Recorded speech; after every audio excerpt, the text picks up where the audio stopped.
Hey, I have a question.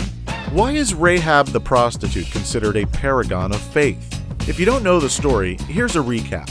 Joshua sends 2 Hebrew spies to collect intel on Jericho. They stay with Rahab the prostitute so they can get a good lay of the land, if you know what I mean. The king of Jericho discovers this and sends soldiers to the Hotel California. Rahab hides the spies on the roof and tells the soldiers, "Oh yeah, the Hebrews came a long time ago, if you know what I mean. But they aren't here anymore." Then, for some crazy reason, the soldiers just take her word for it and leave without searching the place. Rahab tells the spies she knows their God will soon become the new landlord, so she makes them swear that her family will be spared when the Hebrews eventually sack and pillage the city. Because of this, Rahab is inducted into St. Paul's Hall of Faith in Hebrews 11, while she appears as a shining example of working faith in James chapter 2. Now, I'm not questioning whether or not Rahab's actions in the story are good. After all, I'm sure Europeans living under Nazi rule faced similar circumstances when hiding Jews or other persecuted groups. And I fully agree. Lying in order to save lives is the moral thing to do. So I don't question if her actions were moral, but I do question how they were an example of faith.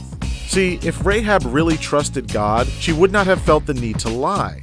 I mean, the apostles get blasted for denying Jesus when he was arrested, even though all they were doing was lying in order to preserve their lives, which is something I think God would applaud since he is so pro-life. However, that event is viewed as the disciples hitting rock bottom, because although lying kept them alive, they did so at the expense of their faith.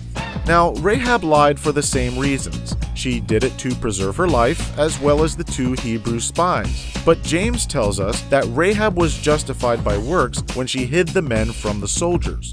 No, what she should have done was tell the truth and not rely on carnal deception. She should have admitted, "Why, yes, I am harboring Hebrew spies, but they were sent to me by the one true God, Yahweh. And even if you take our lives, the Lord will do some pretty creative things to prevent you from foiling his plans for Jericho. Like turn you into pillars of salt, or give you hemorrhoids. You know, horrible stuff like that." All I'm saying is, trusting the will of God at the risk of your own life, now that's an exercise of extraordinary faith worthy of Hebrews 11.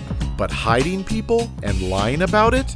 Well, that's something anyone can do, and it certainly isn't an act of faith. I don't know, maybe Rahab just got caught up in the moment and panicked. Or maybe the soldiers had chariots of iron.